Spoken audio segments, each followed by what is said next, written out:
والقرآن الحكيم إنك لمن المرسلين على صراط مستقيم تنزيل العزيز الرحيم لتنذر قوما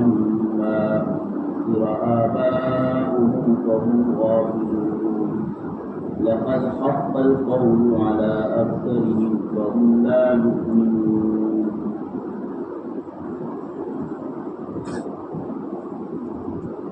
یہ سورہ یاسین کی ابتدائی آیتیں ہیں.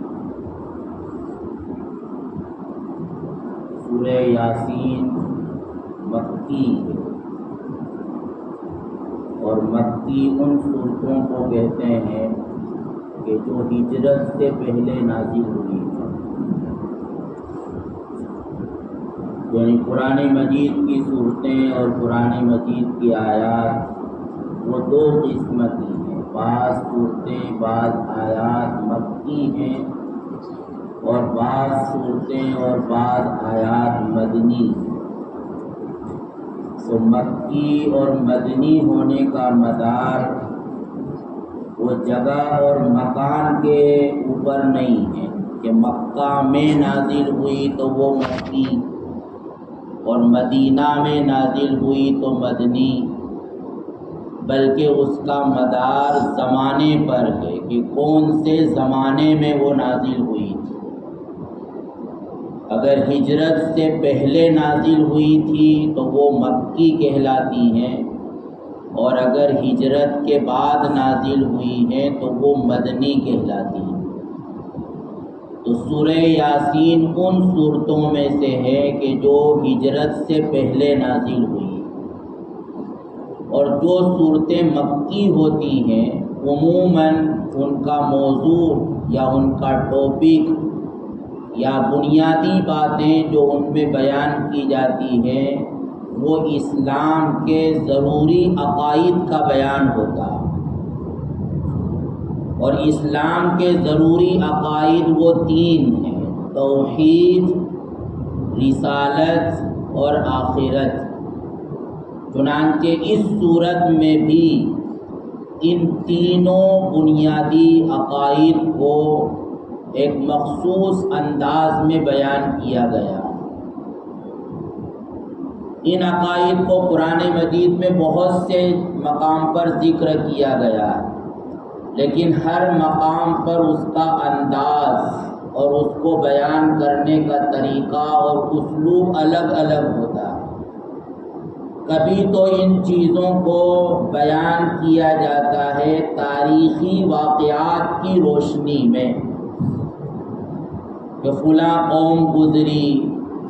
اور فلاں علاقے میں نبی آئے اور نبی نے ان باتوں کی طرف لوگوں کو بلایا اور انہوں نے ان باتوں کو نہیں مانا تو اللہ تبارک و تعالیٰ کی طرف سے عذاب آیا اور ان کو ہلاک کر دیا. تو اس طرح تاریخی واقعات کی روشنی میں قرآن مجید اسلام کی بنیادی حقائق کو بیان کرتا ہے.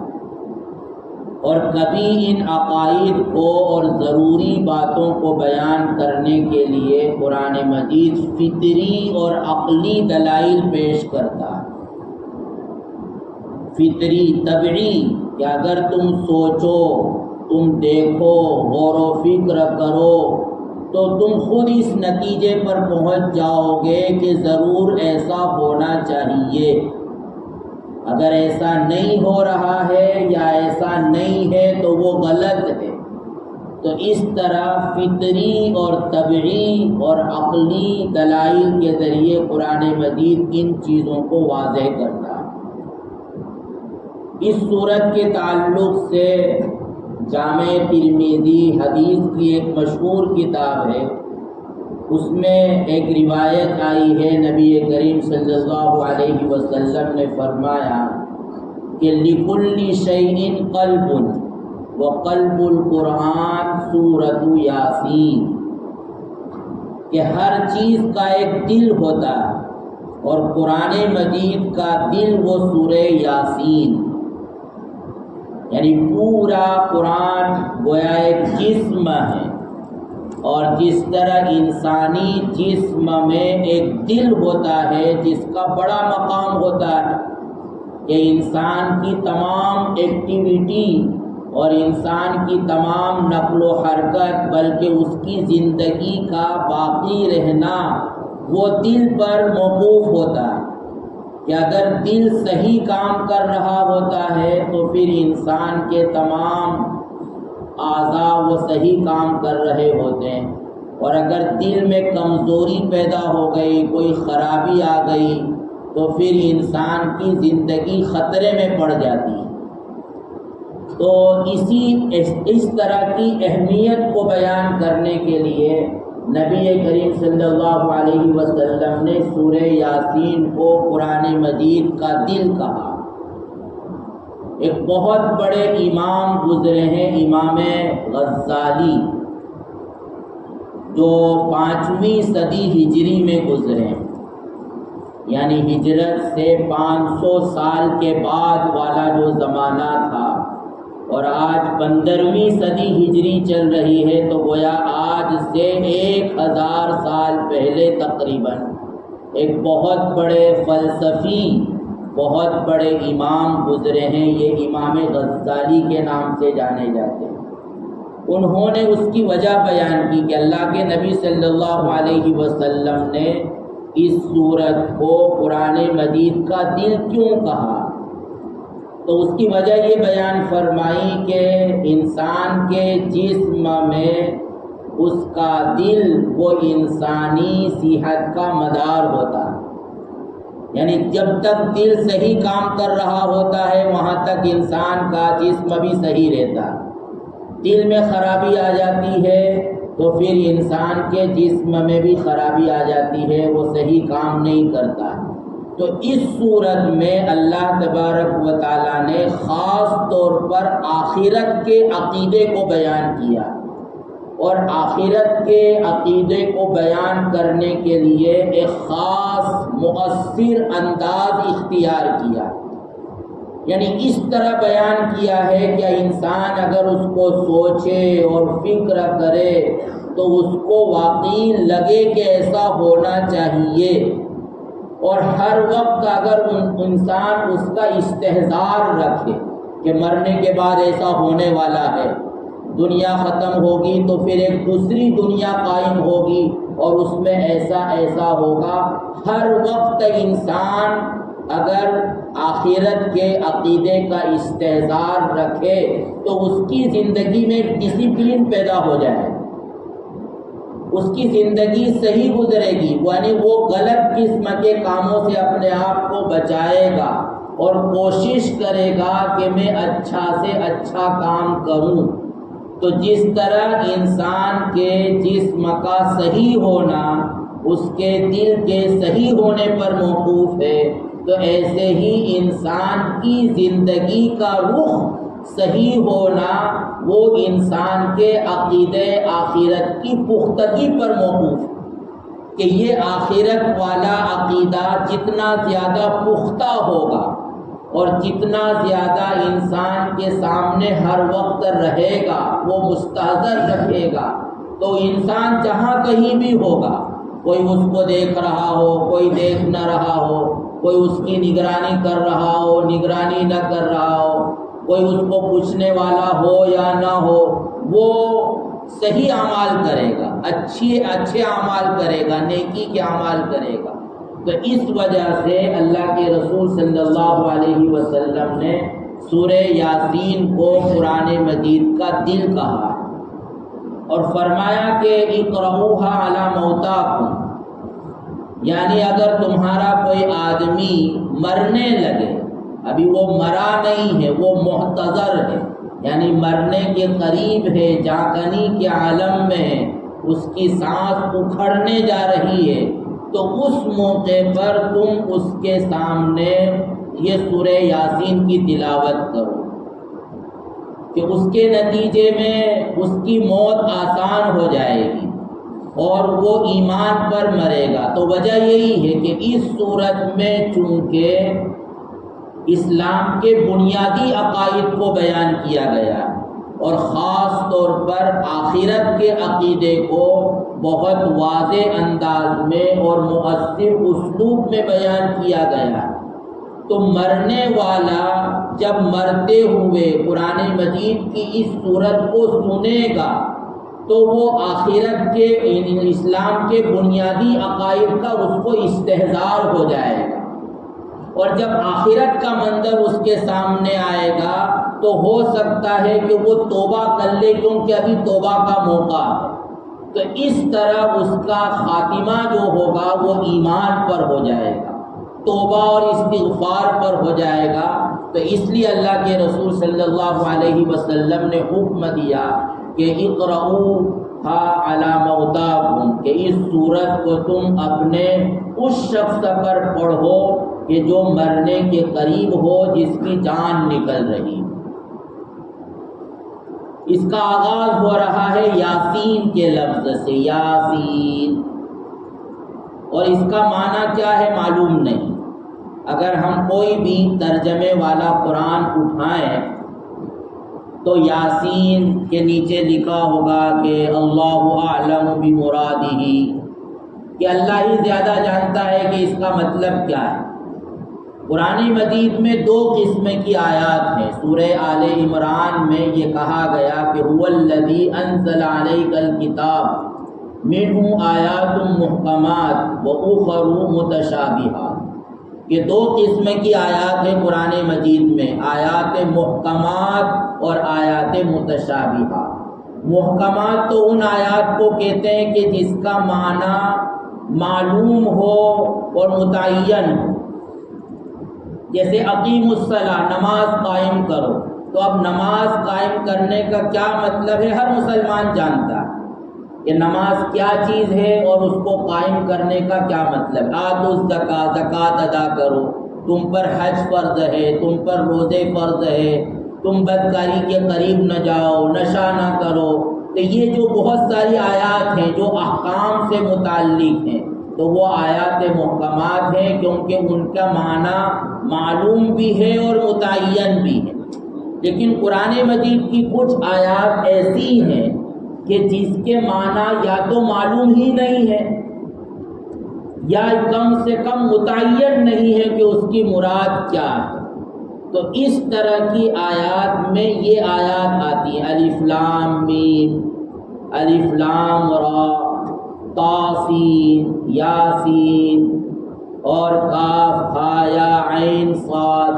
حامیم، عین سین قاف۔ تو اس طرح کی یہ ان کو کہتے ہیں حروف مقطعات۔ مقطعات یعنی ٹکڑے ٹکڑے کرنا، تو ہم ان کو ملا کر نہیں پڑھتے، جیسے الحمدللہ رب العالمین ملا کر پڑھتے ہیں، یہ نہیں کہ الف لام ہا میم دال، بلکہ ملا کر پڑھتے ہیں۔ لیکن ان حروف کو ہم الگ الگ کر کے پڑھتے ہیں، الف لام میم، یا سین ہا میم قاف عین سین قاف، تو ٹکڑے ٹکڑے کر کے ان کو پڑھا جاتا ہے، تو اس کو عربی میں کہتے ہیں مقطع، ان کو ٹکڑے ٹکڑے کر دیا گیا ہو۔ تو یہ وہ آیات ہیں کہ جن کے معنی معلوم نہیں، اور معلوم نہ ہونے کی کیا وجہ ہے؟ معلوم نہ ہونے کی وجہ یہ ہے کہ ایک فطری چیز ہے کہ جب گفتگو جتنی زیادہ لمبی ہوتی ہے، گفتگو جتنی زیادہ تفصیلی ہوتی ہے تو اتنی زیادہ سمجھ میں آتی ہے، اور آدمی جتنا زیادہ مختصر اور شارٹ کلام کرتا ہے، گفتگو کرتا ہے، تو اس کو سمجھنے میں اتنی ہی دشواری ہوتی ہے، حتیٰ کہ بعض مرتبہ اشاروں میں گفتگو کی جاتی ہے، تو اس کو ہر کسی کو سمجھنا آسان نہیں ہوتا۔ مثلاً میں یہ کہوں کہ کتاب، اب کتاب سے ایک تھوڑی سی بات سمجھ میں آئے کہ کوئی کتاب، پھر میں کہوں کہ اللہ کی کتاب، تو اب اور کچھ زیادہ سمجھ میں آیا، پھر میں کہوں کہ اللہ کی کتاب پڑھنا عبادت ہے، اب اور زیادہ بات واضح ہو گئی۔ اللہ کی کتاب کو پڑھنا ثواب ہے، اس لیے کہ اللہ تعالیٰ نے اپنی کتاب کو پڑھنے کا حکم دیا ہے۔ تو اب اور زیادہ بات واضح ہو گئی۔ تو میں جتنا زیادہ بولوں گا ایک کتاب کے تعلق سے تو بات اتنی ہی زیادہ واضح ہوگی، لیکن میں اپنی بات کو جتنا زیادہ شارٹ کرتا رہوں گا تو وہ بات اتنی ہی زیادہ پیچیدہ ہو جائے گی، مبہم ہو جائے گی اور اس کو سمجھنا مشکل ہو جائے گی۔ جیسے کوڈ ورڈ ہوتے ہیں، کوڈ ورڈ کہ وہ پورے جو پورا سینٹینس ہوتا ہے اس کو ایک الفابیٹ میں ذکر کر دیا جاتا ہے، اس کی طرف اشارہ ہوتا ہے، تو اس کو سمجھنا پڑھے لکھے آدمی کے لیے تو آسان ہوتا ہے، لیکن ہر آدمی، اجنبی آدمی جس کو اس فیلڈ سے کوئی مناسبت نہ ہو، ظاہر ہے کہ اس کے لیے سمجھنا مشکل ہو جائے گا۔ مثلا ڈاکٹر ہم کو جو ٹیسٹ لکھتا ہے، بلڈ ٹیسٹ لکھتا ہے، تو وہ کوڈ ہوتے ہیں کہ فلاں یہ ٹیسٹ کروانا۔ اب میں اس کو پڑھوں تو مجھے سمجھ میں نہیں آئے، لیکن جب آپ لیبورٹری پر جائیں گے تو چونکہ اس لیبورٹری والے کا فیلڈ ہے، وہ سمجھ جائے گا کہ شوگر چیک کرنا ہے، کولیسٹرول چیک کرنا ہے یا اور کیا چیز چیک کرنا ہے۔ تو ایک کوڈ ورڈ ہوتے ہیں ITI، تو اب یہ پورے سینٹینس کا ایک مخفف شارٹ لفظ ہے، تو ہر کوئی اس کو نہیں سمجھتا، وہی سمجھتا ہے کہ جس نے یہ کوڈ بنایا ہے۔ بعض مرتبہ ایک ہی لفظ میں پورے مضمون کی طرف اشارہ ہو جاتا ہے۔ تو جتنا زیادہ کلام مختصر ہوتا ہے اتنا زیادہ اس کو سمجھنا مشکل ہو جاتا ہے، اور جس نے وہ کوڈ ورڈ بنایا ہے جب تک وہ خود وضاحت نہیں کرتا وہاں تک وہ بات سمجھ میں نہیں آتی۔ مثلا میں کوئی آرٹیکل لکھوں اور اس آرٹیکل پر کوئی عنوان لگا دوں، لیبل لگا دوں، اور اس آرٹیکل کو چھپا دوں، صرف لیبل رہے، تو لیبل سے میں تو سمجھ جاؤں گا کہ میں نے جو آرٹیکل مضمون لکھا ہے اس میں نے کیا کیا باتیں بیان کی ہیں، لیکن جس کے سامنے وہ آرٹیکل نہ ہو تو وہ فقط لیبل سے سمجھ نہیں پائے۔ بعض مرتبہ لیبل بھی اتنا شارٹ ہوتا ہے کہ میرے سوا اس کو کوئی نہیں سمجھ، میں جس کو بتاؤں گا وہ سمجھے گا، دوسرا کوئی نہیں سمجھ سکتا۔ تو یہ یاسین، جب یہ دو ورڈ ہے یہاں الفابیٹ، یعنی جو عربی کے الفابیٹ ہے الف با تا سا، تو اس میں دو لفظ یہاں بیان کیے کہ یا اور سی۔ تو اب ظاہر ہے کہ میں کہوں کہ اے اور بی، تو اس سے کیا سمجھ میں آئے؟ ہاں، کسی نے اے اور بی کا کوئی کوڈ ورڈ بنایا ہے، کسی آرٹیکل کی طرف اشارہ ہے، اور اس نے لوگوں کے سامنے بتا دیا کہ میں جب اے بی بولوں گا تو اس کا یہ مطلب ہوگا، تو وہ سمجھ جائیں گے۔ لیکن جن کو بتایا ہی نہیں اور میں نے کسی کے سامنے اس کی وضاحت ہی نہیں کی، تو میں اگر اے بی سی ڈی بولتا رہوں، وہ قیامت تک بولتا بیٹھا لیکن کوئی بھی نہیں سمجھے، چاہے وہ اپنے فیلڈ کا کتنا ہی بڑا ماہر کیوں نہ ہو، کتنا بڑا کوئی پروفیسر اور سائنسٹسٹ کیوں نہ ہو، لیکن وہ نہیں سمجھے گا، کیونکہ میں نے بنایا ہے یہ کوڈ۔ جب تک میں خود اس کی وضاحت نہیں کروں گا وہ معلوم نہیں ہو سکتا۔ تو یہی معاملہ اس کا ہے، یاسین، یہ اللہ نے بتلایا، اللہ کا کلام، اور اللہ نے کسی کو بتلایا نہیں، یا اللہ کے رسول کو بتلایا ہو تو اللہ کے رسول نے ہم کو نہیں بتلایا، تو اس لیے اس کا مطلب ہمیں یقینی طور پر معلوم نہیں ہے۔ اب سوال یہ ہو سکتا ہے کہ اس کا جب مطلب معلوم نہیں تو اس کو پڑھنے سے اور قرآن مجید میں اس کو باقی رکھنے کا کیا فائدہ؟ تو ایک فائدہ تو اس کا یہ ہے کہ قرآن مجید، یعنی ایک فائدہ تو یہ کہ اس کے پڑھنے پر بھی ثواب ملے۔ ہم کو معلوم نہیں ہے کہ کیا کہا جا رہا ہے، لیکن پھر بھی اگر ہم یاسین پڑھیں گے تو 2 حرف ہم نے پڑھے اور 2 حرف پر ہم کو 20 نیکی مل جائے، اگرچہ ہم کو معلوم نہیں۔ اور گویا یہ بتلایا جا رہا ہے کہ قرآن مجید کو اگرچہ تم اگر نہ سمجھو اور نہ سمجھنے کے باوجود بھی اس کو پڑھتے رہو عظمت کے ساتھ ثواب کی نیت سے، تو اس پر تم کو ثواب ملے گا۔ اور ظاہر ہے کہ انسان کا تو کام ہی یہی ہے کہ اچھے کام کرتا رہے، وہ کام کرتا رہے کہ جس پر ثواب ملے۔ تو اس لیے یاسین، الف لام میم وغیرہ اگرچہ اس کا معنی معلوم نہیں ہے لیکن اس کے پڑھنے پر بھی ثواب ملتا ہے۔ دوسرا فائدہ اس کا یہ ہے کہ اللہ تبارک و تعالیٰ یہ کہہ رہے ہیں کہ دیکھو جس حروف تہجی سے، جن الفابیٹ سے تم اپنا کلام بناتے ہو، یعنی وہ عرب تھے جو براہ راست اس کے مخاطب تھے، جن کے درمیان یہ قرآن مجید نازل ہوا، تو ان کی گفتگو عربی میں ہوتی تھی، اور عربی میں جو گفتگو ہوتی ہے تو وہ الف با تا سا ہی سے بنتی ہے۔ جیسے انگریزی میں گفتگو ہوگی تو وہ اے بی ٹی ڈی سی سے بنے گی، ہندی میں گفتگو ہوگی تو وہ وغیرہ سے بنے گی۔ تو یہ کہا جا رہا ہے کہ دیکھو تم جس طرح اپنے کلام میں ان الفابیٹ کو استعمال کرتے ہو، ہم کوئی آسمان سے دوسرے الفابیٹ لے کر نہیں آئے، وہی الفابیٹ ہے، اسی میں ہم کلام کر رہے ہیں۔ تو اگر تم یہ کہتے ہو کہ یہ اللہ کا کلام نہیں ہے بلکہ ہم جیسے کسی انسان کا کلام ہے، تو اس طرح کا کلام بنا کر تم بھی دکھلا دو۔ جن الفابیٹ سے ہم نے اس کلام کو مرکب کیا ہے، ترکیب کی ہے، تو اس سے تم بھی مرکب کر کے دکھلا دو اس طرح کا کلام۔ تو یہ گویا قرآن کا اعجاز اس سے ظاہر ہوتا ہے، یعنی قرآن کے یہ ایسے الفاظ ہیں کہ یہ بتلا رہے ہیں کہ یہ اللہ کا کلام ہے، اور اللہ کے علاوہ کوئی بھی اس طرح کا کلام نہیں کر سکتا۔ نہ آج تک قرآن کے اس چیلنج کو کسی نے قبول کیا ہے، اور نہ آئندہ کوئی اس کا جواب دے سکتا ہے۔ تو اس کا ایک فائدہ یہ ہے۔ تیسرا، اس میں ایک امتحان ہے، ہمارا آزمائش ہے، ٹیسٹ ہو رہا ہے ہمارا، کہ جس بات کو تم نہیں جانتے ہو کیا تم اس کے حق ہونے پر ایمان رکھتے ہو یا نہیں رکھتے ہو۔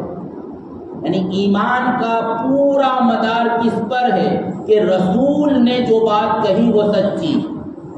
چاہے اس وقت ہم کو سمجھ میں آ رہی ہو یا نہ آ رہی، اس کے پیچھے کوئی لوجک اور کوئی حکمت ہم کو نظر آ رہی ہو یا نہیں آ رہی ہو، لیکن بس رسول نے ایک بات کہہ دی تو وہ پتھر کی لکیر، کچھ بھی ہو جائے میں اس کو قبول کروں گا، یہ ہے ایمان کی حقیقت۔ تو یہاں اللہ کے رسول نے ان الفاظ میں اللہ کا کلام پیش کیا، یاسین، الف لام میم، اور اللہ کے رسول نے بتلایا کہ یہ اللہ کا کلام، تو چاہے ہم کو یہ سمجھ میں آ رہا ہو یا نہ آ رہا ہو، پھر بھی ہم اس کو مانیں، قبول کریں، اس کے حق اور سچے ہونے کا یقین رکھیں۔ یہ ہمارا امتحان کہ کون ایسا ہے کہ جو معلوم نہ ہونے کی وجہ سے رد کر دیتا ہے کہ معلوم نہیں کیا بکواس ہے، نعوذ باللہ، اور کون ایسا ہے کہ جو نہ سمجھنے کے باوجود اس کو قبول کرنے پر آمادہ۔ جیسے ہم کسی ڈاکٹر کے پاس جائیں اور وہ ہم کوئی بیماری بتائیں کہ یہ مجھے ہو رہا ہے، اور ڈاکٹر کوئی ٹیبلٹ لکھ دے، اور ہم کو پتہ نہ ہو کہ یہ ٹیبلٹ کام کرے گی یا نہیں، اور یہ ٹیبلٹ کیوں کام کرے گی اس بیماری کے لیے، یہ کھانے سے کیسے فائدہ ہو جائے گا، میں تو منہ سے کھاؤں گا، اور پیر کے انگوٹھے میں درد ہے تو وہاں جا کر درد کیسے ختم ہو جائے گا۔ یہ تو ہم کو تجربہ اس لیے سمجھ میں آ رہا، لیکن اگر تجربہ نہ ہو تو یہ سمجھ میں آنے والی بات نہیں ہے، لیکن وہاں ہم ڈاکٹر کی بات پر اعتماد کر لیں کہ بھئی اس فیلڈ کا ماہر ہے، یہ اس فیلڈ کا وہ ماہر ہے، اگر میری بیماری کا اس کے تجربے کے اعتبار سے یہی علاج ہے تو چاہے مجھے اس کے پیچھے کوئی لوجک سمجھ میں آ رہی ہو یا نہ آ رہی ہو، اس دوا کے اندر کیا کیا مٹیریل ہے مجھے معلوم ہو یا نہ ہو، اس مٹیریل کے کیا کیا خواص ہیں، اس کی کیا تاثیر ہے مجھے معلوم ہو یا نہ ہو، لیکن مجھے اس پر اعتماد کر کے یہ علاج شروع کر دینا چاہیے۔ ورنہ اگر آدمی ڈاکٹر پر اعتماد ہی نہ کرے تو ظاہر ہے کہ وہ اس کی بیماری کا کبھی علاج بھی نہیں ہوگا۔ تو یہی معاملہ دین کا باقی بات کا ہے اور اللہ کے رسول پر اعتماد کا ہے۔ تو یہ اس میں ایک امتحان بھی ہے اس طرح کے الفاظ کے ذریعے جو اللہ کی طرف سے ہمارا امتحان لیا جا رہا ہے۔ اللہ تعالی ہمیں قرآن مجید کا فہم عطا فرمائے اور اس پر ایمان قوی نصیب ہو، آمین۔